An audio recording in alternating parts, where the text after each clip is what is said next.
Kalau sekiranya masih aktif mengajar, justru kita sangat haus sekali dan antusias langsung belajar dari Nabi Shallallahu Alaihi Wasallam. Tapi ya gitulah, namanya juga asumsi.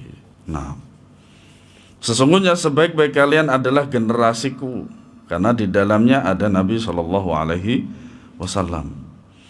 Kemudian generasi setelahnya yaitu para tabi'in. Kemudian generasi yang setelahnya yaitu para tabi'in. Dan ini beliau hanya menyebutkan 3 saja, tidak sampai 4 dan seterusnya. Ya. Lalu akan datang suatu kaum yang memberikan persaksian sementara mereka tidak diminta untuk bersaksi. Mereka berkhianat dan tidak bisa dipercayai amanah. Mereka bernazar namun tidak mau melaksanakan nazarnya dan tubuh mereka terlihat gemuk. Waduh, kena deh saya. Muttafaqun alaih. Badannya dong, untung badannya dong ya. Sifat-sifat sebelumnya enggak.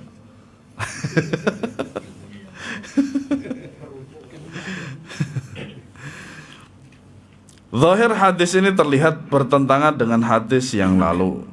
Ya, konteks hadis pertama di atas berupa pujian, sedangkan hadis kedua berupa celaan. Dan memang harus seperti itu.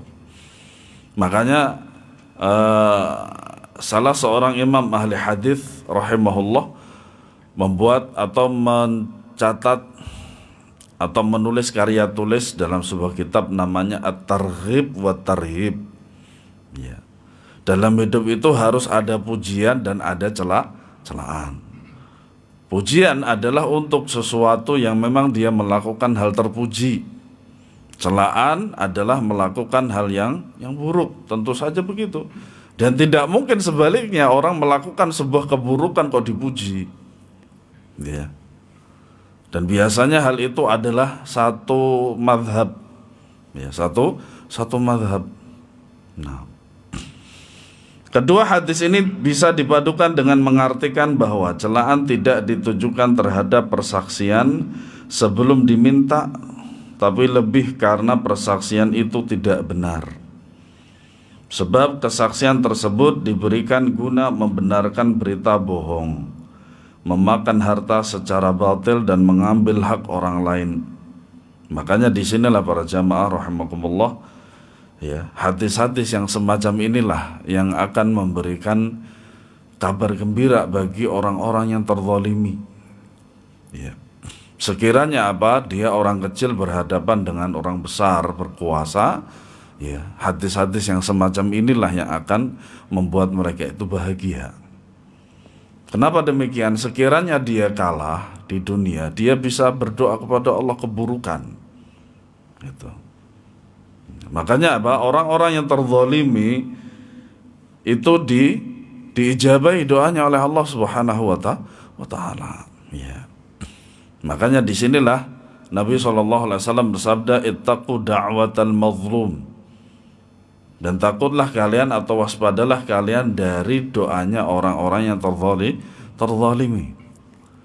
Sekiranya kalau dia itu terzalimi kemudian berdoa kepada Allah Subhanahu wa taala, ya tanggunglah akibatnya. Nah, berbeda dengan hadis pertama, persaksian dalam hadis tersebut ditujukan pada persaksian yang sesuai dengan kebenaran.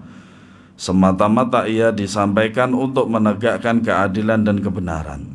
Makanya ada kebenaran dan ada keburukan atau kebatilan. Ya. Nah, di manakah kita akan berpijak?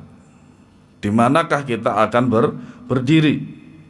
Nah, disitulah kita bertanggung jawab atas diri kita sendiri. Iya.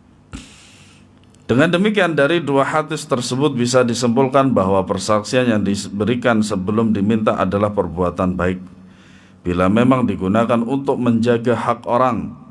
Namun apabila digunakan untuk merampas hak orang lain, maka jelas ia merupakan perbuatan yang tercela. Makanya sekiranya kalau kita mendapati dua hadis yang seakan-akan bertentangan, ketahuilah bahwasanya dia sebenarnya tidak bertentangan. Terlebih lagi jikalau kedua hadis itu sama-sama sahih. Ya. Karena tidak ada hadis yang sahih sama-sama sahih itu saling bertentangan, tidak akan pernah.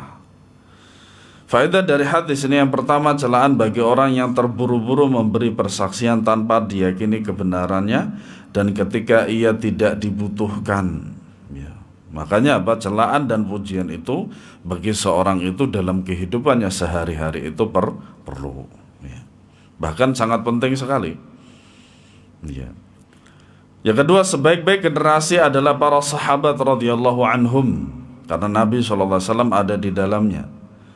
Kemudian generasi setelah tabi'in, ya. Kemudian generasi setelahnya yaitu tabi'in. Dan ini adalah 3 generasi utama Islam.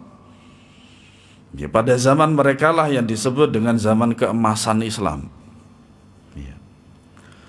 Yang ketiga, para sahabat radhiyallahu anhum adalah orang-orang yang jujur dan amanah. Ya. Makanya para ahli hadis mengatakan bahwasanya para sahabat itu udul, semuanya adil. Ya, tidak perlu dipuji.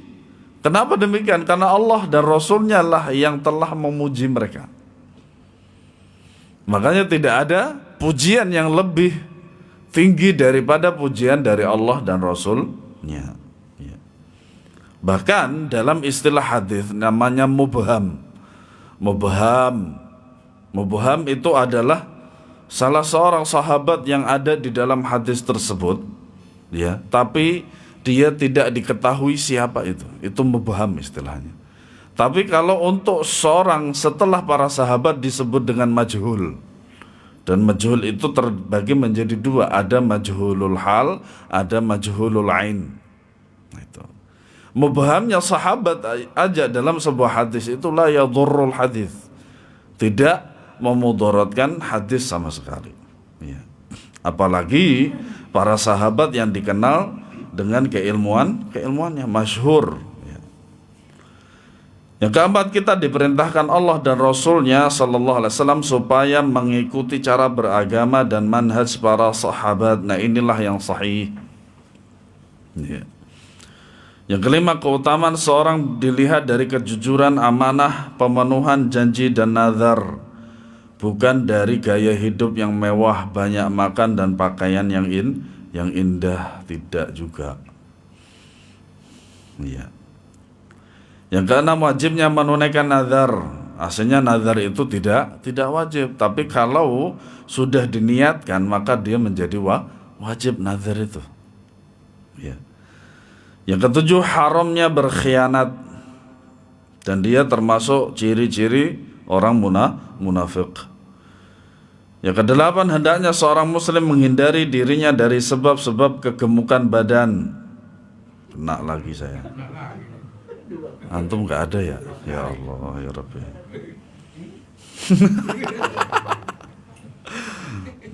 Tapi intinya saya gemuk ini karena bahagia. Amin. Amin. Padahal cuma tempe sama sambal goreng, tempe goreng sama sambal udah enak tuh. Sama goreng gurame. Alhamdulillah cuma tempe doang, Pak. Itu lauk terfavorit saya, melebihi steak. 9, celaan terhadap perbuatan, tapi yang badan gemuk yang tercela itu adalah badan gemuk yang membuat dia malas beribadah itu. Ya. Nah, kalau hanya sekedar kegemukan badan itu seharusnya seperti Syekh Sudais juga kena dong. Imam Muhammad bin Hasan Asy-Syaibani juga kena karena beliau adalah orangnya gemuk. Ya, ustadz kita yang itu juga kena juga. Nah, celaan terhadap perbuatan yang berlebihan dalam kehidupan dunia dan tenggelam dalam syahwatnya. Yang ke-10, Islam datang membawa kebaikan dunia dan akhirat. Hadis selanjutnya, wa an Abdullah bin Amr radhiyallahu anhu qala Rasulullah sallallahu alaihi wasallam, la tajuzu syahadatu kha'inin wala kha'inatin wala dhi ghimrin ala akhihi wala tajuzu syahadatul qani'i li ahli al-baiti, rawahu Ahmad wa Abu Dawud. Ya. Dari Abdullah bin Amr dia bertutur, Rasulullah SAW bersabda, tidak boleh dijadikan saksi seorang laki-laki atau wanita yang berkhianat atau pembohong, ya, ataupun orang yang menyimpan dendam terhadap saudaranya, ya pasti tidak adil itu, ya. Dan juga tidak diperbolehkan seorang pembantu bersaksi terhadap majikannya. Kenapa demikian? Karena ada sesuatu hal yang terjadi di antara keduanya. Ya. Nah, di antara juga persaksian yang ditolak itu adalah yang mendengarkan atau menyanyi atau memainkan musik. Itu ditolak persaksiannya oleh Al-Imam Asy-Syafi'i rahimahullah. Nah, hadis ini hasan. Hadis di atas menjelaskan perkara-perkara yang bisa membatalkan persaksian. Yang pertama adalah sifat khianat, lawan dari sifat amanah. Ya, termasuk di sini adalah tukang bohong, kadzab. Ya. Para ahli fikih sepakat bahwa seorang yang dikenal suka berbohong atau berdusta ditolak persaksiannya. Ya. Karena dia sudah terbiasa dengan yang namanya bohong dan dusta, sehingga tidak bisa dijadikan sebagai seorang saksi. Hatta itu pun saksi pernikahan, ya, saksi pernikahan tidak boleh. Ya. Yang kedua, orang yang terlibat permusuhan, yaitu orang yang terlibat hasad dan benci. Persaksiannya terhadap orang yang dibenci dan orang yang dihasati tidak diterima. Harus diselesaikan dulu. Kalau punya masalah dengan orang lain tersebut, ya harus diselesaikan dulu, sehingga apa? Dia memberikan kesaksian adalah dengan kesaksian yang adil. Yang ketiga, pelayan, buruh, dan orang upahan. Persaksiannya terhadap majikannya tidak diterima lantaran dikhawatirkan dia akan condong kepada majikan atau tuannya. Ya. Para ulama menggolongkan pada jenis ini persaksian dari anggota keluarga senasab, seperti persaksian ayah untuk anaknya dan sebaliknya. Juga persaksian dari pasangan hidupnya, yakni persaksian suami untuk istri atau sebaliknya. Ya. Akan tetapi Imam Ahmad rahimahullah berpendapat bahwasanya persaksian dari anggota keluarga senasab dan juga dari pasangan hidup itu diterima atau dibolehkan berdasarkan firman Allah Subhanahu wa taala dalam surat An-Nisa ayat 135. Allah taala berfirman, "Ya ayyuhalladzina amanu kunu qawwamina bil qisti syuhada'a lillahi walau ala anfusikum awil walidani wal aqrabin. Iyyakun ghaniyan aw faqiran fallahu awla bihima wala tattabi'ul hawa an ta'dilu wa in talwu aw tu'ridu fa innallaha kana bima ta'maluna khabira." Wahai orang-orang yang beriman, jadilah kamu orang-orang yang benar penegak keadilan. Ya. Menjadi saksi karena Allah biarpun terhadap dirimu sendiri atau bapak ibu, ya, dan kaum kerabatmu. Jika dia kaya maupun miskin, maka Allah lebih tahu kemaslahatan. Maka janganlah kamu mengikuti hawa nafsu karena ingin menyimpang dari kebenaran. Ya. Dan jika kamu memutarbalikan kata-kata atau enggan menjadi saksi, maka sesungguhnya Allah Maha mengetahui segala apa yang kamu kerjakan.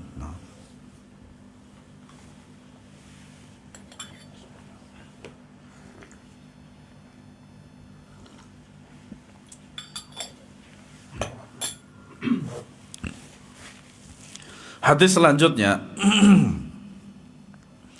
wa an Abi Hurairah radhiyallahu anhu annahu sami'a Rasulullah sallallahu alaihi wasallam qala la tajuzu syahadatu badawiyyin ala sahibi qaryah, rawahu Abu Dawud wa Ibnu Majah.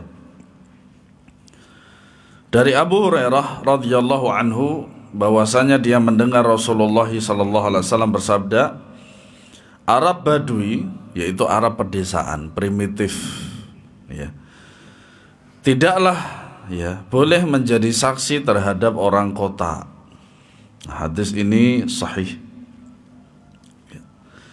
Para ulama berbeda pendapat tentang persaksian orang Badui. Nah, ini secara khusus maknanya adalah desa, orang desa terhadap orang kota. Menurut Imam Malik dan juga Ahmad, persaksian orang Badui terhadap orang kota tidak bisa diterima. Ya. Karena antara keduanya ada permusuhan. Ditambah lagi karakter orang Badui yang kasar lagi keras serta kurang memahami hukum agama membuat mereka tidak bisa memberikan persaksian secara adil dan benar. Kadang juga orang Badui itu selain itu juga ada yang dia takut. Kalau istilah kita orang desa itu takut, berbeda dengan orang kota. Iya. Dan itu pun kadang juga terjadi pada anak-anak desa. Anak-anak desa itu ya, walaupun dia benar untuk mengutarakan aja nggak berani. Ya. Nah, dari situlah kelemahannya dari anak desa. Anak-anak kota walaupun dia salah tetap dia akan berbicara. Itu kelebihannya, tetapi tidak tepat. Ya. Kadang pun juga ditambah dengan ngeyelan dari anak kota. Nah, sementara itu Imam Abu Hanifah dan Al-Imam Syafi'i berpendapat persaksian orang Badui terhadap orang kota bisa diterima sebab itulah yang menjadi hukum asal. Ya. Adapun hadis ini mereka membawakannya kepada orang Badui yang dikenal tidak jujur dan tidak adil. Al-Imam Ibnul Athir di dalam kitab An-Nihayah berkata persaksian orang-orang Badui makruh diterima karena mereka ini kurang mengetahui masalah agama dan hukum syar'i. Ya, berbeda dengan orang-orang kota, tapi sebenarnya kalau zaman kita sekarang itu hampir sama aja. Ya. Kemungkinan besar mereka tidak sanggup memberikan persaksian dengan yang sebenarnya. Ya. As-San'ani di dalam kitab Subulus Salam Syarah Bulughul Maram berkata mayoritas ulama berpendapat persaksian orang Badui diterima. Maka hadis yang tidak membolehkan ini pun ditafsirkan hanya untuk orang-orang yang tidak diketahui kejujuran hatinya. Ya. Kebanyakan orang Badui itu tidak diketahui tingkat kejujurannya. Dan pengalaman saya bermuamalah dengan orang-orang Badui memang begitu keras. Ya. Kalau berpendirian teguh itu beda ya, tapi memang keras. Dan dia itu kadang nggak mau mendengarkan orang lain berkata. Yang penting dia didengarkan. Itu salah satu sifat mereka juga. Ya.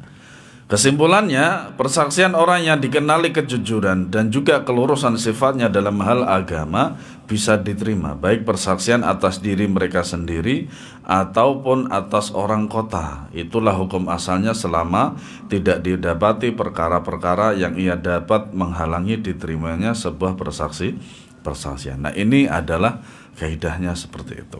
Ya. Hadis selanjutnya wa an Umar bin Al-Khattab radhiyallahu anhu annahu khataba qala faqala inna unasan kanu yu'khaduna bil wahyi fi ahdi Rasulillah sallallahu alaihi wasallam wa innal wahya qad inqata'a wa inna ma na'khudhukum al-an bima dhahara lana min a'malikum rawahul Bukhari. Dari Umar bin Al-Khattab radhiyallahu anhu bahwa dia berkhutbah seraya mengutarakan sewaktu Rasulullah sallallahu alaihi wasallam masih hidup, masyarakat dihukumi dengan wahyu. Karena apa? Waktu itu wahyu masih turun datang dari Allah Subhanahu wa taala. Ya.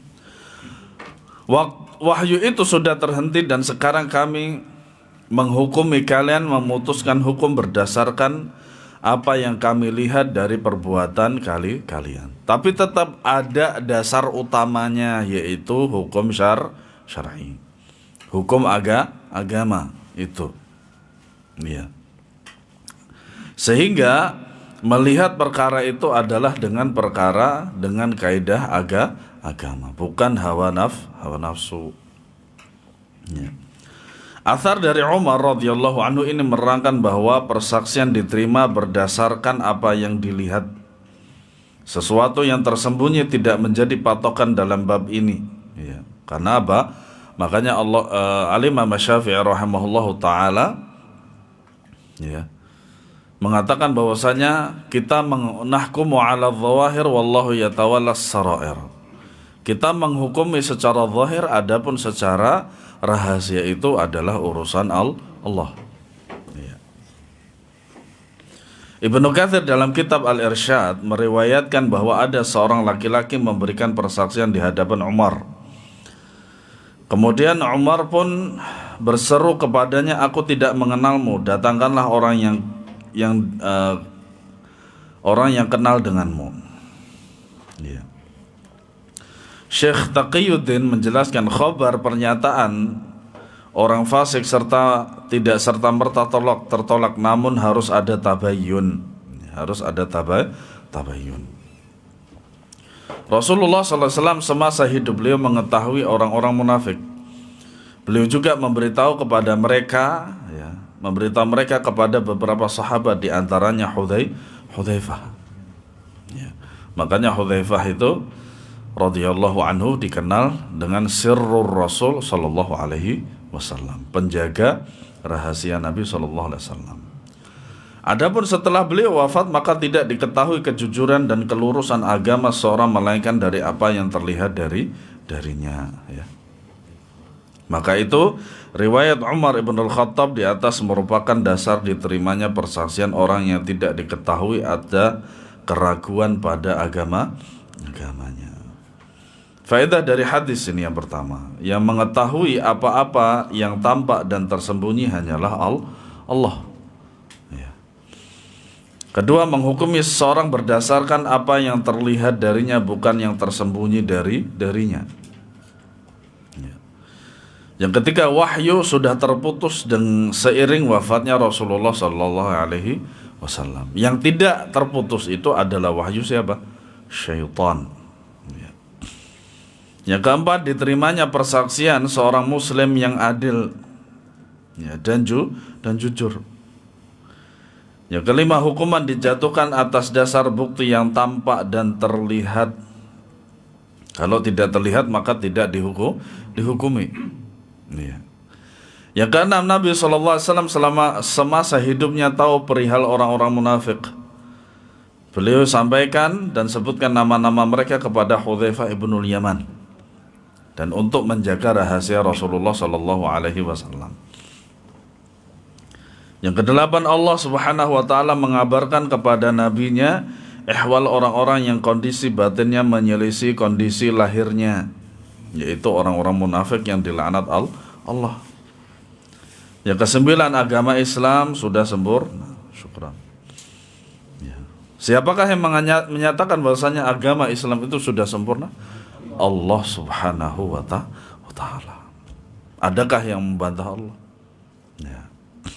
Makanya para ahli bid'ah itu sebenarnya mereka itu membantah Allah Subhanahu wa ta'ala. Ya. Hadis selanjutnya, wa an Abi Bakrah anin Nabiy sallallahu alaihi wasallam annahu adda syahadat az-zur fi akbaril kabairi, muttafaqun alaihi fi haditsin tawilin. Dari Abu Bakrah radhiyallahu anhu dari Nabi sallallahu alaihi wasallam bahwa beliau menyebutkan persaksian palsu sebagai salah satu dosa yang paling besar.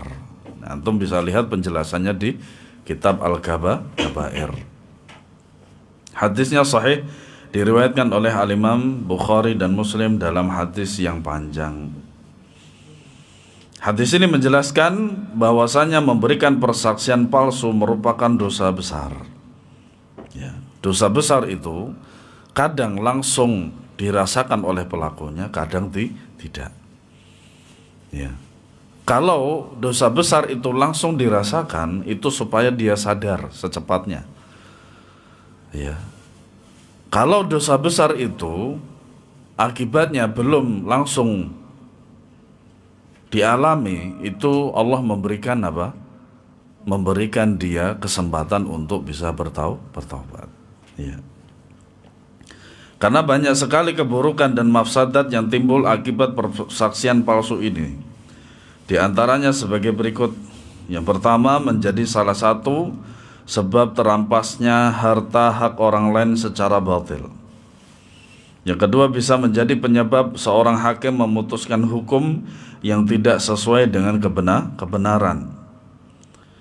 Yang ketiga, menjadi sebab tersia-siakannya hak dan terhalangnya orang yang berhak dari mendapatkan haknya. Oleh karena itu Nabi SAW menyebutkan dosa persaksian palsu ini bersamaan dengan dosa syirik dan dosa durhaka terhadap orang tua. Berarti memang betul-betul dosa besar dan berat.